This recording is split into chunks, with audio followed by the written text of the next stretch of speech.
በህንድና በፓኪስታን መካከል ለተፈጠረው ውጥረት በርካታ ሀገራት ስጋታቸውን እየገለጹ ቢሆንም ኒው ዴልሂ ሆነች ኢስላማባድ እርስ በርሳቸው ተካሻ መለካካት ውስጥ ገብተዋል። ህንድ በመታስተዳድረው የካሽሚር ግዛት ውስጥ በሚገኘው ፓልሃጋም ተብሎ በሚጠራው ስፍራ ከሁለት ሳምንት በፊት በጉብኞች ላይ የደረሰውን ጥቃት ተከትሎ በሁለቱ ሀገራት መካከል ከፍተኛ ውጥረት ነግሶ ቆይቷል። በፓኪስታን ድንበር ተሻጋሪ ሽብርተኞች እንደተፈጸመ ኒው ዴልሂ በመትገልጸውና የ26 ንጹሃን ህይወት በቀጠፈው ጥቃት እርምጃ እንደምትወስድ የገለጸችው ህንድ ዛሬ ኦፕሬሽን ሴንዶር የሚል ዘመቻ በፓኪስታን ላይ ከፍታለች። ፓልጋም ጥቃት ጀምሮ ሁልጊዜም በመሽት በአነስተኛ መሳሪያዎች ትንኮሳዎችን ስትፈጽም የቆየችው ፓኪስታንም የህንድን ጀቶች መታመጣሏን አስታውቃለች።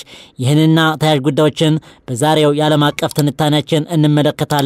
ደረጀ መንግስቱ ነኝ። በተለየ መልኩ ላለፉት ሳምንታት በፖለቲካዊ ሳጠገባ ውስጥ የቆዩት ህንድና ፓኪስታን የማይቀር የሚመስለውን ጦርነት ዛሬ ጀምረውታል። በአንድ በኩል ያጭርና የረጅም ርቀት ተምዘግዛጊ ሚሳኤሎችንና የአየር መቃወሚያዎችን በሚሊዮን ዶላር ለህንድ እንደሸጠች የምትነገረው ሩሲያ ህንድና ፓኪስታን ከጦርነት መንገድ እንዲወጡ ስትል ማሳሰቢያ ያዘለ መልእክት ልካለች። በርግጥ ከ3 ዓመት በላይ ከዩክሬን ጋር ጦርነት እያካሄደች የምትገኘው የቭላድሚር ፑቲን ሀገር ሩሲያ በዚህ አጋጣሚ የዩክሬን አጋር የሆኑትን እንደ አሜሪካና ምዕራባውያን ሀገራት ለኪየቭ የሚሰጡትን ትኩረት ሲቀንሱ ሩሲያ ጥቃቷን ለመፈጸም ከፍተኛ የሆነ ድል ይፈጥርላታልም እየተባለ ነው። ሩሲያ በህንድና በፓኪስታን መካከል ያለው ጦርነት መባባስ ከፍተኛ ስጋት እንደደረሰባት ማስታወቋ ነገሩን ሆድ ሲያውቅ ዶሮ ማታ አድርጎታል።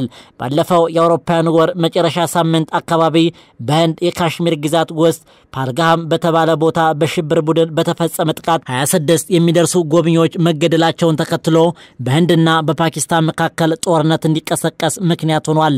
ሩሲያ የሽብርተኝነት ድርጊቶችን በጽኑ ታወግዛለች ሲል የሞስኮ የሚገኘው የውጭ ጉዳይ ሚኒስቴር ያወገዘ ሲሆን ይህንን እኩይ ተግባር በብቃት ለመመከት የመላው የዓለም አቀፍ ማህበረሰብ የተቀናጀ ጥረት እንደሚያስፈልግ አጽንኦት ሰጥቻለሁ ብሏል።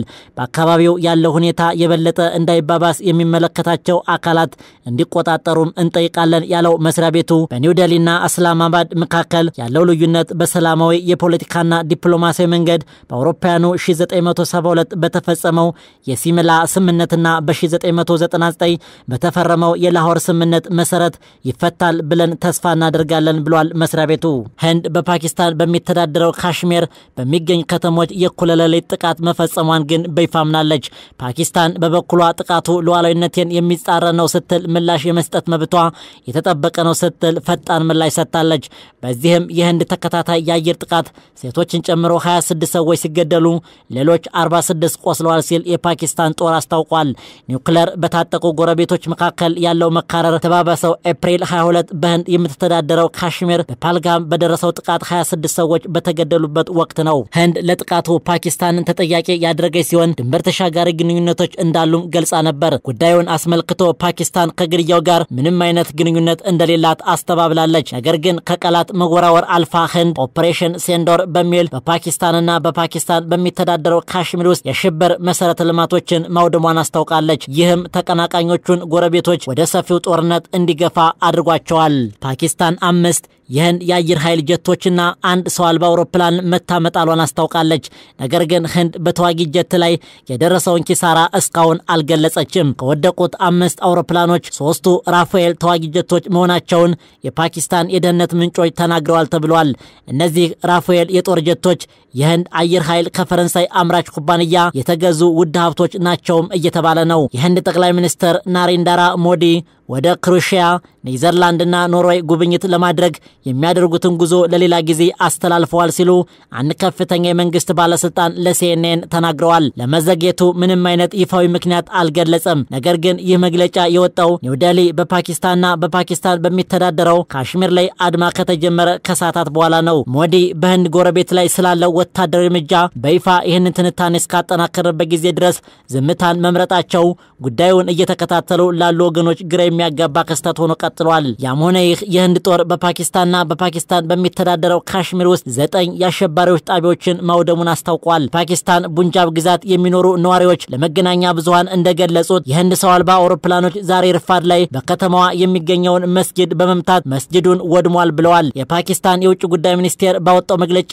ህንድ በፓኪስታንና በፓኪስታን በሚተዳደረው ካሽሚር የፈጸመችውን ጥቃት ለመቃወም በእስላማባድ የሚገኘውን የህንድ ዲፕሎማሲያዊ ሚስዮን ኃላፊ ኃላፊ ጠርቻለሁ ብለዋል። ሚኒስቴሩ ህንድ ግልጽ የሆነ ጥቃት ድርጊት የፓኪስታን ሉዓላዊነት ግልጽ በሆነ መልኩ መጣስ እንደሆነ ይቆጠራል ሲል ወንጅሏል። እነዚህ እርምጃዎች የተባበሩት መንግስታት ቻርተርን ዓለም አቀፍ ህጎችንና የመንግስታቱን ግንኙነቶች የሚቆጣጠሩትን የተደነገጉ ህጎችን የሚጻረሩ ናቸው ብለዋል። በጥቃቱ ሴቶችና ህፃናትን ጨምሮ በርካታ ንጹሃን እንደተገደሉ በመግለጽ ጥቃቱን ያልታሰበ ሴራ ነው ሲል የጠራው ሲሆን የህንድ ወታደራዊ እርምጃ በአካባቢው ሰላም ላይ ከባድ አደጋ እንዳለውም አስጠንቋል። ሆኖም የኒውክሌር ጦር መሳሪያ ባለቤት የሆኑት ሁለቱ ጎረቤታሞች ህንድና ፓኪስታን አንዳቸው ሌላኛውን እየወነጀሉ ቀጥለዋል።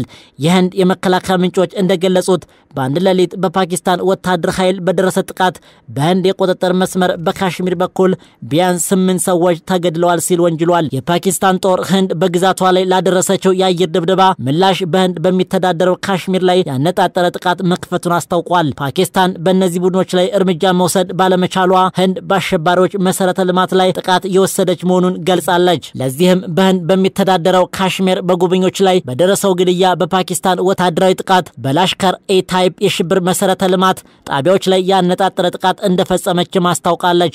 ኦፕሬሽን ሴንዶር የሚል ስያሜ የተሰጠው ይህ ጥቃት ለ25 ደቂቃዎች የቆየ ፈጣን ጥቃት ነው ተብሎለታል።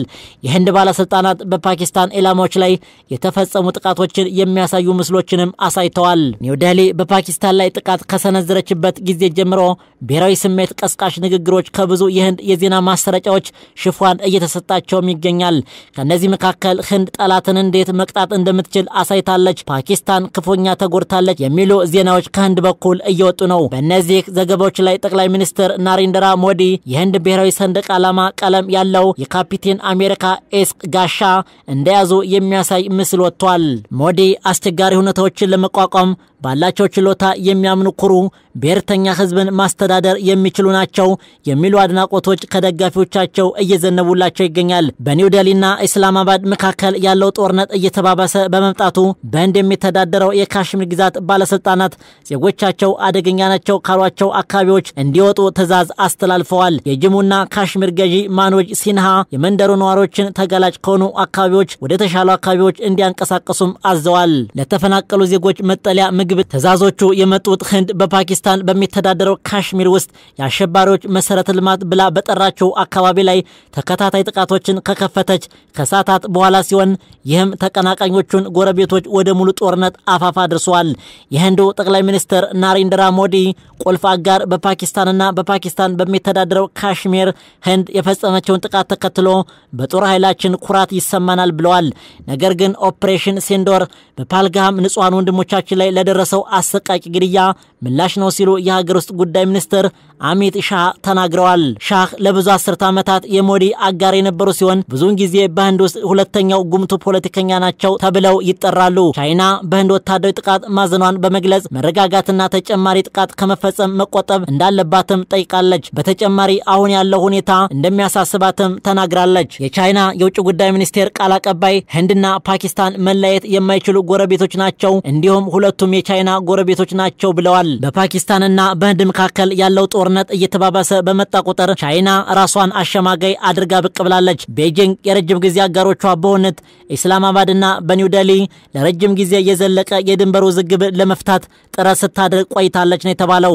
ነገር ግን እምብዛም በቀጠናዋ ጦርነት እንዲቀሰቀስ የማትፈልገው ቻይና ይህ ችግር የገጠማት ከትራምፕ አስተዳደር የሚደርስባቸውን ጫና ለመቋቋም ከጎረቤቶችና ከንግድ አጋሮቿ ጋር ያለውን ግንኙነት ለማጠናከር እየሞከረች ባለችበት ወቅት ነው። ፓኪስታን በበኩሏ ከቻይና የቅርብ አጋሮች አንዷ ስትሆን የቤልት ኤንድ ሮድ ኢኒሺየቲቭ ቁልፍ ደጋፊም ነች። ሩሲያ የህንድ ጦር መሳሪያ አቅራቢ እንደሆነች ቢነገርም ቻይና በበኩሏ የፓኪስታን ዋና የጦር መሳሪያ አቅራቢ ስትሆን ባለፉት 5 ዓመታት ውስጥ ከፓኪስታን ከሚገቡት የጦር መሳሪያዎች 81 በመቶውን የቻይና የጦር መሳሪያ እንደያዘ የስቶክሆልም ዓለም አቀፍ የሰላም ምርምር ተቋም መረጃ ያሳያል። የፓኪስታን የሁልጊዜም ስትራቴጂካዊ የትብብር አጋር ቻይና እንደመሆኗ የፓኪስታን ህጋዊ የደህንነት ስጋቶች በሚገባ ተረድታ ሉዓላዊነቷንና የደህንነት ጥቅሟን እንድትጠብቅ ትደግፋለች ሲሉ የቻይና የውጭ ጉዳይ ሚኒስትር ቃል አቀባይ ዋንግ ተናግረዋል። የአሜሪካው ፕሬዝዳንት ዶናልድ ትራምፕ ህንድ በፓኪስታን ላይ የጀመረችውን ወታደራዊ ዘመቻ አሳፋሪ ሲሉ ገልጸው ዜናውን የተረዱት ማክሰኞ ማምሻቸውን